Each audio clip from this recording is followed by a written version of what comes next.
Right. Anna Karenina. Listen, guys, this channel is called Read with Your Steed. We gotta be reading. Again. Anna Karenina, Part 1, Chapter 24. Wait, hold up. What voice did I give Levin? I'm pretty sure I gave Levin like a country accent, right? Because he's like a country bumpkin kind of guy. Alright. Yes, there is certainly something objectionable and repellent about me, thought Levin after leaving the Sherbatskys, as he walked toward his brother's lodging. I do not get it on with other people. They say it is pride. No, I am not even proud. If I had any pride, I should not have put myself into such a position. And he pictured to himself Vronsky happy, kind, clever, calm, and certainly never placing himself in such a terrible position as he, Levin, had been in that evening. Yes, she was bound to choose him. It had to be so, and I have no cause to complain of anyone or anything. It was my own fault. What right had I to imagine that she would wish to unite her life with mine? Who and what am I? A man of no account, wanted by no one, and of no use to anyone. And he remembered his brother Nicholas, and kept his mind gladly on that memory.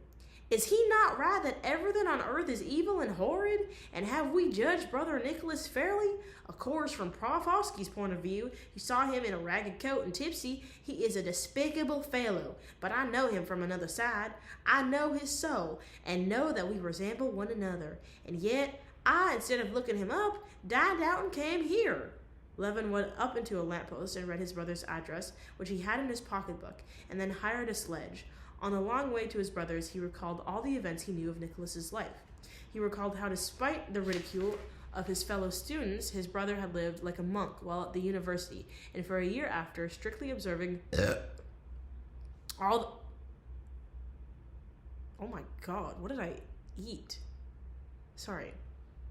I'm like you know, like burps, how they like marinate what you used to eat? I had fried rice. Whatever I burped up was not fried rice. Blah, blah, blah. And for a year after, strictly observing all the religious rites, attending a service, fasting, avoiding all pleasures, and especially women, and, okay, so he's an incel, or Volsel. And then how he suddenly broke loose, became intimate with the vilest people, and gave himself up to unbridled debauchery. He remembered how his brother had brought a boy from the country to educate, and in a fit of anger had so beaten the lad that the proceedings were commenced against him for causing bodily harm. He remembered an affair with a sharper to whom his brother had lost money, and whom he had first given a promissory note and then prosecuted on a charge of fraud. That was when his brother Sergius had paid the money for him. Then he remembered the night which Nicholas had spent in the police cells for disorderly conduct, and the disgraceful proceedings he had instigated against his brother Sergius Ivanitch, whom he accused of not having paid out to him his share of his mother's fortune. And lastly, the time when his brother took an official appointment in one of the western provinces and was there arrested for assaulting an elder. It was all very disgusting, but to Levin it did not seem nearly so disgusting as it must have seemed to those who did not know Nicholas, nor his whole story, nor his heart.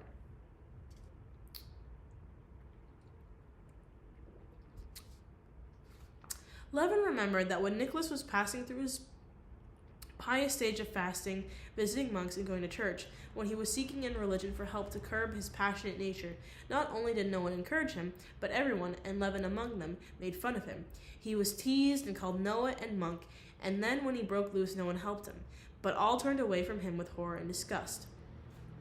This is what happens, y'all. This is how people become tweakers, I'm telling you guys. Wait, this book knows, like, this still happens today, guys.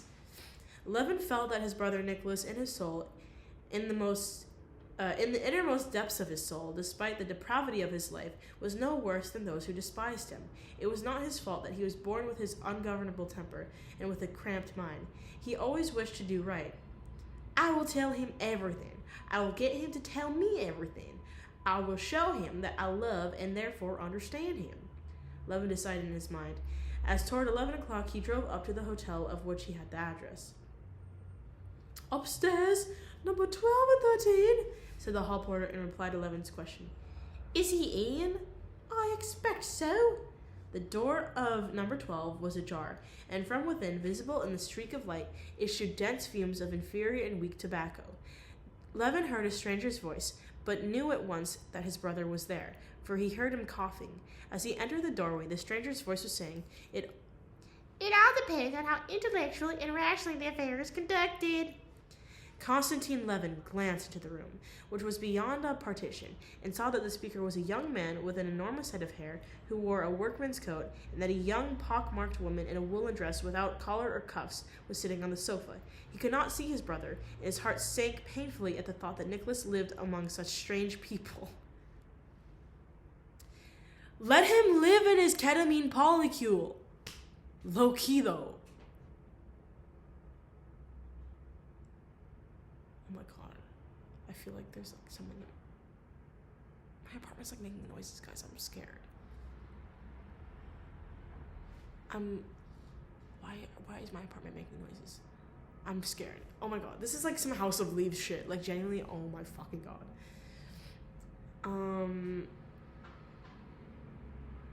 No one noticed him, and as he took off his galoshes, he overheard what the man in the workman's coat was saying. He was talking about some commercial enterprise. What voice do I give the brother? I don't know if I've given the brother a voice. I guess I'll give him, like... Well, Levin has a country voice, so I'll give this guy, like, I'll give him a British voice. I'll give the ketamine tweaker a British voice.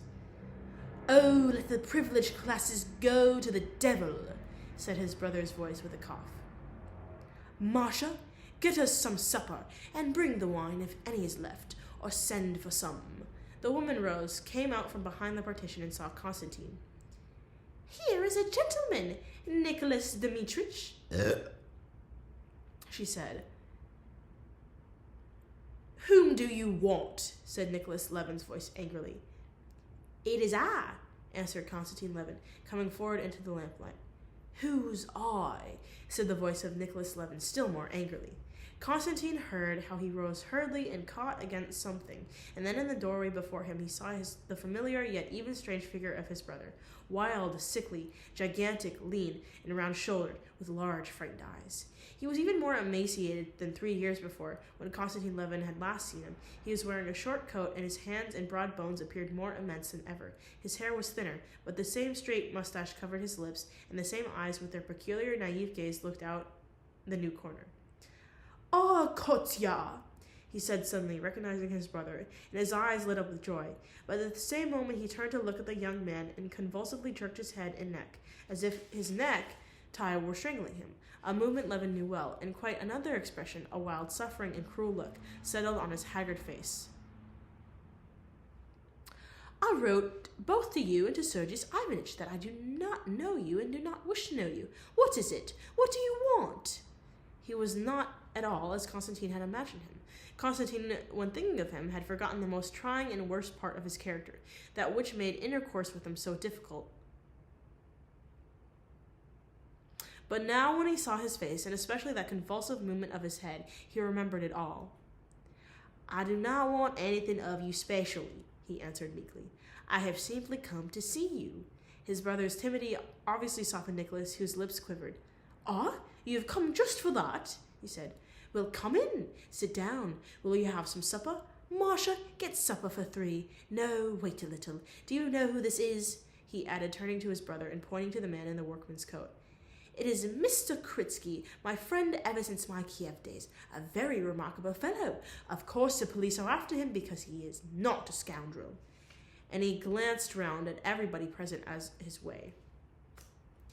Seeing that the woman in the door was about to go, he shouted to her, Wait, I told you! I'm getting kind of tipsy. And in the awkward and blundering manner familiar to Constantine, he again looked round at everybody and began to tell his brother about Kritsky, how he had been expelled from the university because he had started a society to help the poorer students, and also Sunday schools, and how he had afterwards taught in an elementary school, and had been turned out from that too, and had been tried on some charge or other. You were at Kiev University? Constantine Levin asked Kritsky, in order to break the awkward silence that followed. Yes, at Kiev, Kritsky replied with an angry frown. And this woman, said Nicholas Levin, interrupting him and pointing at her, is my life's companion, Mary Nikolavia. I took her out of a house. And as he said this again, he jerked his neck. But I love and respect her, and beg all those who wish to know me, he added, raising his voice and scowling, to love and respect her. She is just the same to me as a wife. Just the same. So now you know whom you have to deal with, and if you fear you will be degraded, there is the door. And his eyes glanced questioningly around. Why should I be degraded? I don't understand. Well, Marcia, order supper for 3 with vodka and wine. No, wait. No, never mind. You may go. Dun dun dun. Let this man live in his queer polycule, though. Let Nicholas pop off with his queer sex worker